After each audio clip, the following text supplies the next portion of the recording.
Liverpool avait pris la décision de défendre à 5 derrière. On a un milieu à 3, deux attaquants. Et ce qui les a mis vraiment en difficulté, c'est la permutation positionnelle entre les joueurs du PSG. C'est toujours plus difficile dans la volonté de défendre en un contre un, de suivre les différents déplacements, différentes courses. Et là, on voit des positionnements peu habituels, un Kvaratskhelia milieu central, Neves excentré gauche et Mendes un peu plus haut.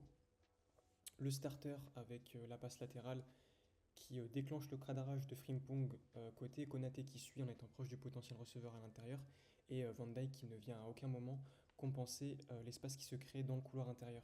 Si on change d'angle, on voit que ce mouvement perpétuel, malgré la supériorité numérique des Reds côté, va faire la différence, les mettre en danger, avec le décrochage de Mendes, la prise de profondeur de Kvaratskhelia, et toujours Van Dijk qui ne vient pas compenser cet espace avec Konaté, le central droit.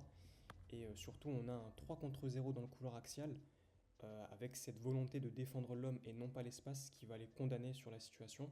Kvaratskhelia qui va faire le déplacement attendu via la diagonal run, Gravenberch qui aurait pu le contenir car ça part d'assez loin. Et malheureusement pour eux, ça ne sera pas le cas. On a Kvaratskhelia qui hérite du ballon dans la surface de réparation. Le positionnement préférentiel sur son adversaire direct. Konaté et Van Dijk sont battus sur une passe avec aucune couverture mutuelle. On peut rentrer à l'intérieur. Kvaratskhelia fait la différence par sa qualité technique en éliminant le gardien de but, malgré la densité importante des Reds. Donc c'est vraiment que ce but aurait pu être évitable pour eux. Et là, il vient inscrire le but du break dans le but vide.